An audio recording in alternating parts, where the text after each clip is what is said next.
Welcome back to the channel, everybody. They are falling hook, line, and sinker for the bait in the new financial system. I think most of that capital, you want me to be honest, I think most of that bank capital is coming to the new financial system. There's no way. I mean, even if you're watching all the information I'm putting out in these videos, regular subscriber videos, as well as members only videos, I think you're going to come to that conclusion. Now, if you look at what's going on here with this type of article, right? And I'm going to give you this today. Usually I'll save this for the members only section. I'm going to give this to you today. Look at this here. This goes deeper than what it appears to be. And another thing, be careful of misdirection.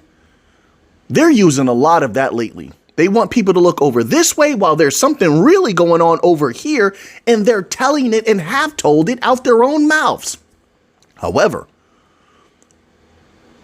when they're saying things in certain documents and transcripts, it's not being reported by the mainstream media, which, yes, is highly deceptive. So the people really don't know, but that's why I'm bringing it to you here. What you do with that information is up to you. Now, the whole stablecoin thing, let me read this little tidbit here. It says, so this article is from Analytics Insight. Treasury faces divide on stablecoin interest rules. So we've been hearing about the Genius Act and things of that nature, stablecoins for a while. Okay. But what is the deeper aspect of this? Why are they so concerned with this? Wish they can't get around it. I mean, we'll see what they do as far as interest. The reason they're concerned is multi-pronged. One, here's one. I'm trying to give you this without giving anything, from the members only section. Stable coins, if they offer good yield, they will compete with the Fed. Compete with the Fed, yes. The Fed, which is having major problems right now, major problems. They need the banks to hold reserves at the Fed. I'm making that clear? They're already having a problem. Did you know about that? Well, members know about that. So now the problem will be twofold. There's another industry already offering yield that's pulling liquidity out the system, pulling reserves away from the Fed. Hence why there's been a lack. Have you seen the lack of confidence they've had in the Fed? The Fed has been bungling, and the youth have a phrase for that today, where they've been fumbling everything. Hence why the new financial system is rising rapidly. You think it's not a replacement for the Fed, IMF, BIS, etc.? Well, the BIS can stay over there in the world banks where they're just talkers. But the ones who move value, and they like to move the chess pieces on the board, like the Fed and the ECB, they're in trouble. The IMF, they're in trouble of being replaced. But we'll get to that in another moment. This system that we're a part of, and XRP and Solana, Chainlink, all these things, bank coins, is much deeper and bigger and more valuable than what people know. So that value could come to stable coins. Stablecoins were never about stability. They don't care about stability. Hence why when you saw Brad Garlinghouse on stage in China with some of the financial leaders, these are brilliant people. You saw it with your own eyes. The interview is still on YouTube. They asked that man, they said, "Sir, you worried about stability and, with crypto at all? What is that a concern?" He said, "No." He did not mince words. He didn't try to make it complicated. He said, no. It was never about stability. Stablecoins are a Trojan horse to pull liquidity reserves away from the legacy system, which means that the banks who are pawns on the chessboard. I know you don't want to believe that. You don't want to hear that. That's what they are. They are pawns on the chessboard. That's why the central banks are constantly shifting around these commercial banks, and the commercial banks are consistently upset with the bigger banks. You didn't see that over the years? They're consistently upset because they don't want to be used as pawns anymore. Hence the rebellion that's taking place. Oh, you don't know about the rebellion? Watch the last 4 or 5 members only videos. And you're going to learn about a lot of things that most people will never know. Facts. I went deep. The one yesterday. You see that one yesterday? Jam-packed with info. From beginning, middle to end. I'm not playing whatsoever. But this is why, for those who know, there's a certain rebellion going on in a multitude of ways.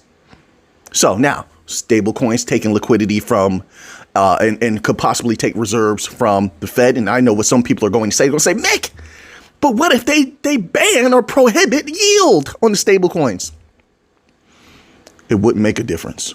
Why? We read from the banks themselves. It was either earlier this year or late last year.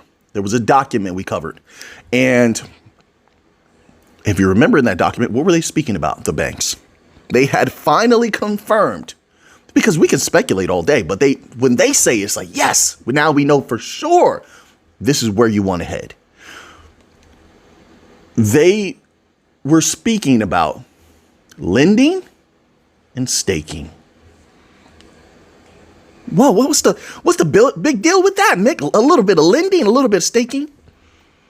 If they're worried about stable coins, once again, didn't I tell you about misdirection? They're like, oh, stable coins, the yield. The banks already let it be known that they want to go wild with staking. I always said that they would. Perfect way for them to make value. They love to play with the people's deposits, the value they store at the bank and make more capital off of the customer's value than the customer is. They love that. What better way to do that than staking or what's it called? Flair used to do this. They offer staking and something else. Delegation. Oh, they'll go wild with delegation, because then they could circumnavigate the phrasing of staking, where it appears that they're the ones playing directly with this. No, they can do it on behalf of the customer through delegation, which takes the burden off, technically takes the burden off of their shoulders. Either way, the yield that they can achieve from staking and delegation is much greater than the yield that's going to come from any type of stable coins. Yes or no? But you're not hearing about that. Why? They don't want you to hear about that. Their industry is over for them. They're willingly coming over to the new financial system, bringing that value over to the new financial system, and they know there's nothing they can do about it. But that doesn't mean they're not going to go down fighting. Of course, they're going to go down fighting. That's what you're seeing now. But a lot of misdirection. So the people don't know, these particular assets will probably be staked. So let me elaborate a little bit further. My apologies. I have so many thoughts. I'm trying to give you all this information. So someone may say, well, staking, everybody will get in on it then. No. Now, there's a few caveats there. Number one, their building systems have spoken about, and it's just logical that they will build closed ecosystems where there's only staking for institutions, thus negating some of that volatility. Remember, I've been telling you, they're after each other's value. The businesses, this is a big war between small, medium-sized, and large businesses. And they look at each other as enemies. The big, large asset managers know for a fact small and medium-sized businesses can't sit out this type of value, but they see them as food on the plate. They are prey. And the small and medium-sized businesses have become very erudite over this last 5 to 10 years, are thinking maybe we can get in and get out, grab some value and get out of this. And for a while, it's like bait in the water, like a hook in the water. They will be allowed to get away with making some very, very good value, all the while becoming more and more comfortable so the large asset managers and the banks can swoop in and just crush them at some point, like they always want to feed off of them. Does that make sense? I mean, I'm putting it in. I don't know if I'm conveying that clearly enough. That's the game here. It's not about retail. So they will allow all of them to get in. There's more than enough. We're talking trillions of dollars. So you're like, oh, Mick, what closed ecosystems? How does that affect bank coins? some of these bank coins have the ability. They have private ledgers. They can accommodate closed ecosystems. XRP is one of them. I'm telling you, there's so many ways. So that value is going to come over to the new financial system. And then on top of that, it's not going to sit there. So even if they did something with a closed ecosystem with staking, with let's say Solana, that value still has to move globally. They want to play with that. RWA, trading, selling, buying. Then you need a liquidity token. You need bridge currencies. This is about to be a global game, folks.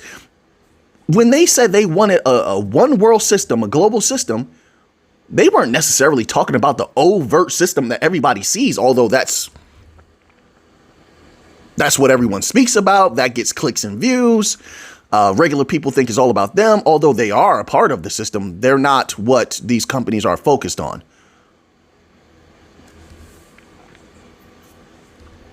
The global system is this closed system where only they get to play, mostly. And that's where bank coin holders come in. Solana holders, XRP holders, etc., Chainlink holders. Those are the few, the chosen, as people like to say, if that's how people feel. They're the ones that are in deep, can't be shaken out, and stand to be some of the only retail investors to truly benefit off this explosion that is to come. In my humble opinion, not financial advice. I only speak for myself. I'm not here to convince you of anything. I'm sharing information that I'm reading, that I'm finding, research, in my opinion, nothing more. You make up your own mind what you think about things, okay? All right. But so there's misdirection, stable coins. Meanwhile, if that's the threat, then why are you not talking about staking? Because they don't want people to know about that aspect. And they're going to play heavy. Anything that's involved in staking, including after the staking and then the moving of that value, storing of that value, which hence treasuries, not just liquidity for major problems that are coming up. That's another aspect. They're preparing for inevitable. There's an inexorable point that is coming. They have to cross. They must cross it. And those treasuries, that liquidity is going to help them. Why? Is there a problem with liquidity? Did you watch the members only video? Once more, take those powerful hands of yours and hit that like button. If you like this type of content, I'm giving you something that's extremely potent, extremely real right now. Look all this stuff up for yourself. Is there a problem with liquidity? Is the system having a problem managing liquidity from top to bottom? I'm asking you.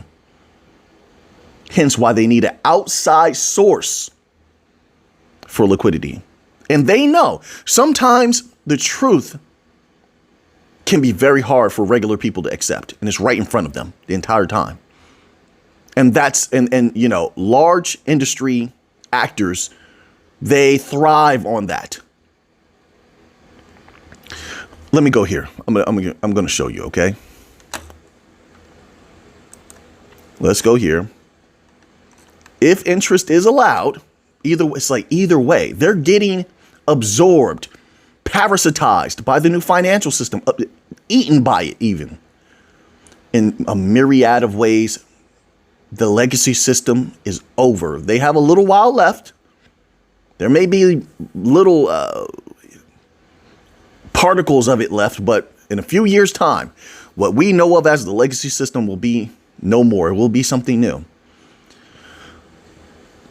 Says here, if interest is allowed on stablecoins, if stablecoin issuers or their affiliates are allowed to pay interest/yield, stablecoins become much more competitive with bank deposits and money market funds. There goes the other actor, one of them, one of three. Who's the third? These two here would hit, well, money market funds have already been hitting the banking industry super hard. This is why they've been complaining about them, NBFIs, shadow banks, etc., for so long, even though the banks are the ones wearing, NBFIs like a mask. They're the ones behind the whole system. I expose that as well. Do you see that? I'm telling you, check those members only videos out and then check the documents I've been posting there. It's going to tell you a lot. So bank deposits. This could lead to a larger outflow of funds from bank deposits into stable coins. magnifying the potential reduction in commercial bank reserves at the Fed and increasing the overall demand for reserve assets like treasuries. Listen, let me read that last part again. Look at this. Look at the deception. The members understand what I'm saying here. Magnifying the potential reduction in commercial bank reserves at the Fed. Okay. And then people like to jump to the U.S. Treasury and treasuries. What's the problem with that? What's going on right now with the treasuries? This is and increasing the overall demand for reserve assets like treasuries. Really? Let me ask you a question. With what's happening right now with treasuries, with what the U.S. Treasury is doing, is that helping liquidity or hurting liquidity? Or that's it. I said hurting liquidity, right? I may have misspoke. Can you answer that? Right. Why don't they talk about that? Why don't you ever hear about what the U.S. Treasury is doing? All the experts know. Interesting. So they're holding information back from you, only telling you what they want you to know. Oh, but stablecoins. What about what the Fed is doing and the problems they're having? They don't want to speak about that? You think that's a coincidence? What about what the U.S. Treasury is doing currently? They don't speak about that. You think that's a coincidence also, huh? But stablecoins all in the media, but not staking.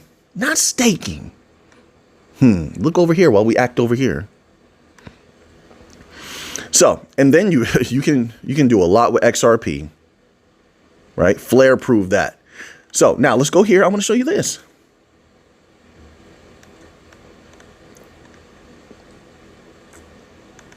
Bear with me one moment. I'm looking for the information I had on staking. So the move towards staking, this is what it says. The move towards staking would represent a much more direct and risky shift of liquid value out of the regulated sphere. No, you know why they're wrong? Once more, what they're not telling people is private staking ecosystems, or what's it called?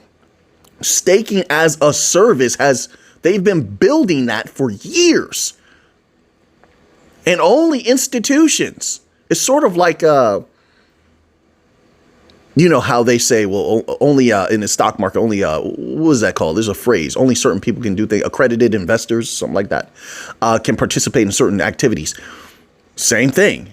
The stability is different over there with staking as a service or whatever they want to call it. Let's just boil it down to what it really is. Only institutions get to play in that staking. Now, that leads to another thought. With some of these things like XRP that are made, we know it because Ripple has confirmed it over the years. It's not speculation. XRP was made for institutions, financial institutions, period. That's what they said. There's not a lot of XRP holders. 8 billion people in the world. And when you think about the value, there's not a lot of XRP. Oh, there's not to the institutions. We're talking global.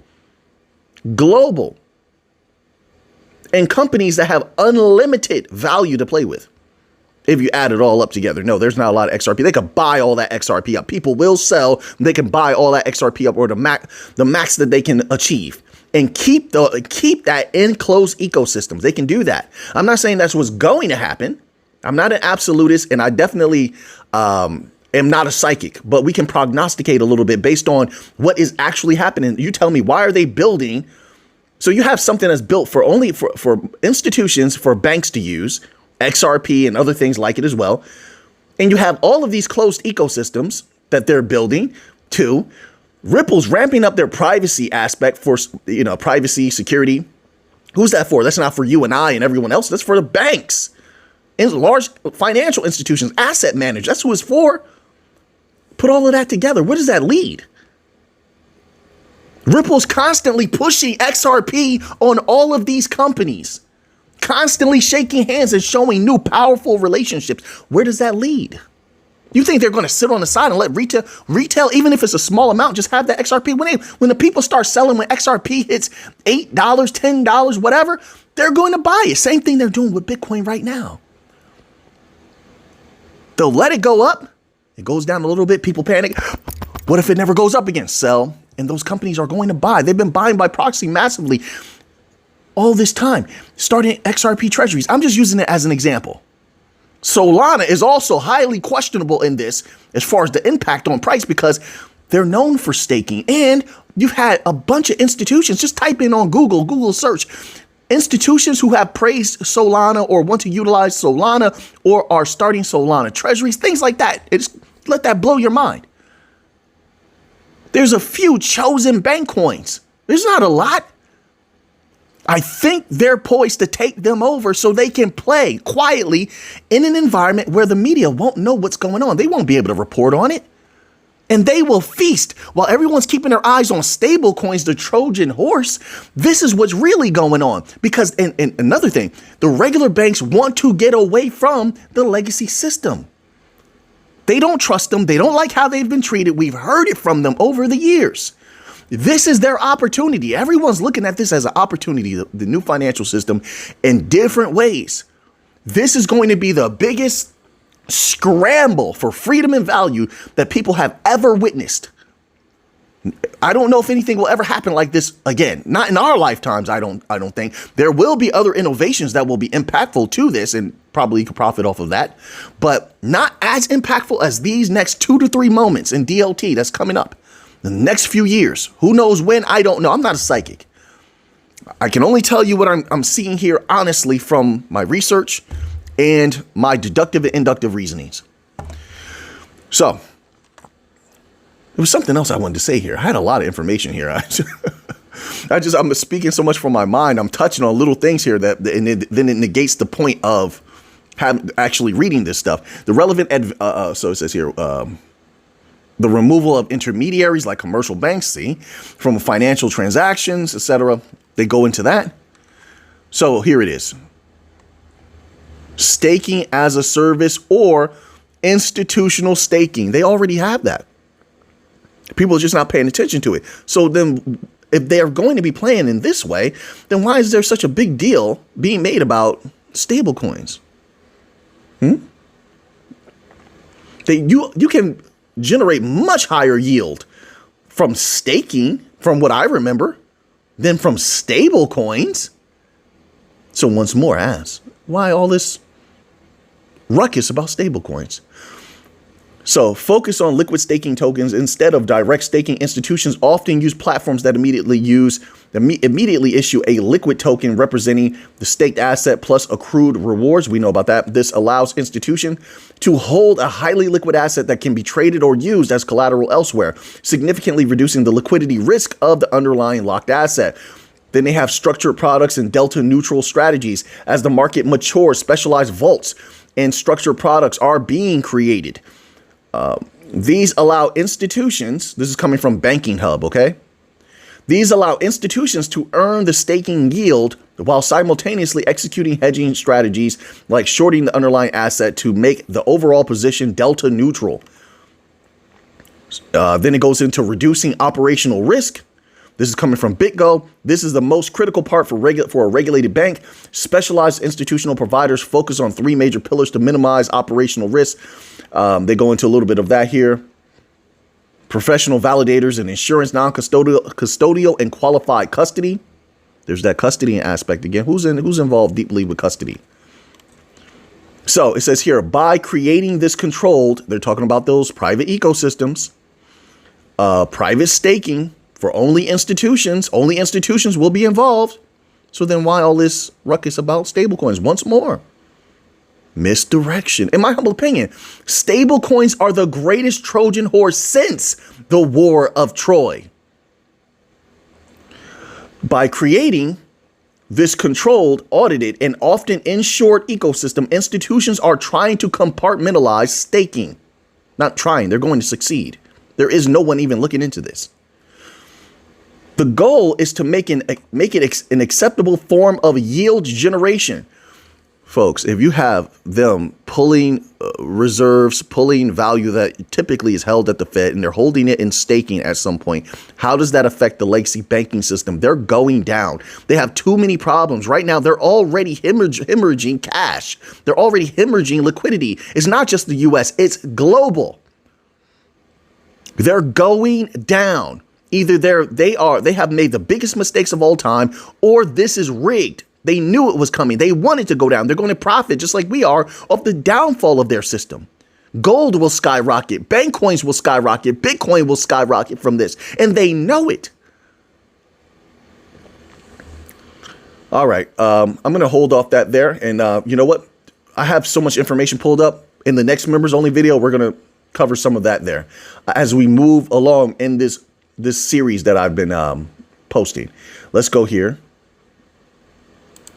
to a little bit of Bitcoin news. We'll close out with that today. OK, a little bit of a lighter day, but still that's very, very potent information where if you look into this stuff, it's going to lead you down a lot of pathways to very, very substantial information, in my humble opinion.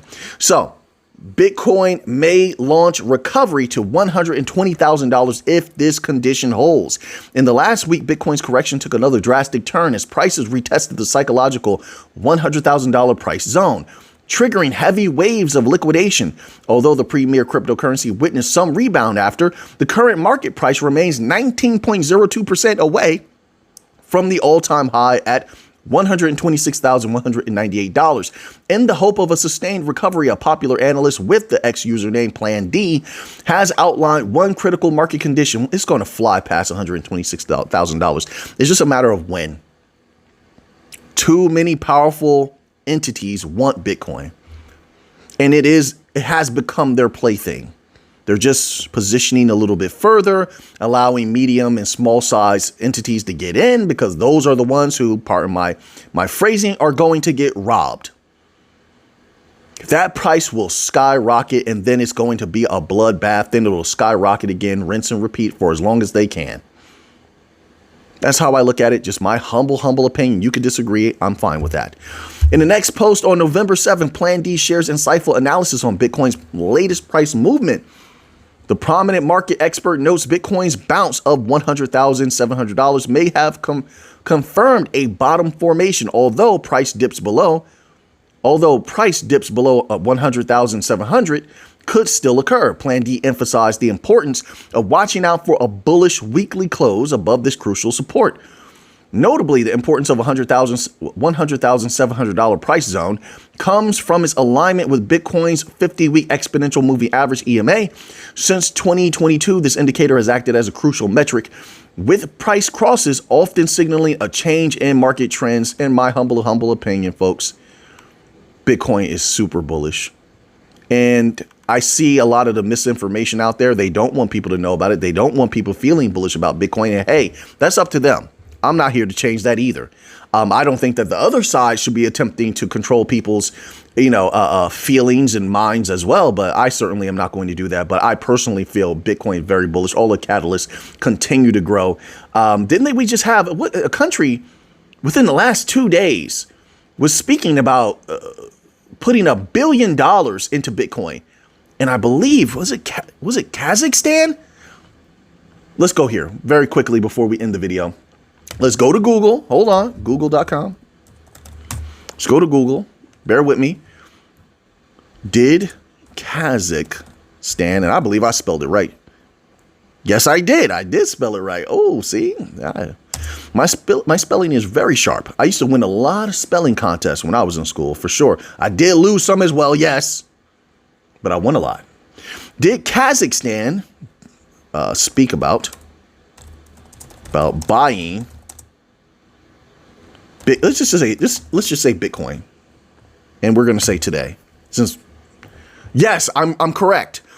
I should have probably covered that article. It's much more eye-catching. Kazakhstan plans $1 billion crypto fund. Really? See? So I just wanted to point that out. And actually, the article I saw specifically said Bitcoin. It wasn't generalized like this. Oh, crypto. No, it said Bitcoin. Let me click into that. Bear with me one moment. I just want to see. I hate when articles start making things very opaque. I also question that. Why would you switch those titles? So Kazakhstan is planning to build a national crypto reserve fund worth between $500 million and $1 billion by early 2026. Of course, they got to get in early before everyone else does. That's if they want to get in. The money will come from digital assets seized during criminal investigations. Who's concerned with that? Any moneymaker is just like, okay, as long as it's not blood money or something like that, just put the value in, and we're going to try to capitalize on that.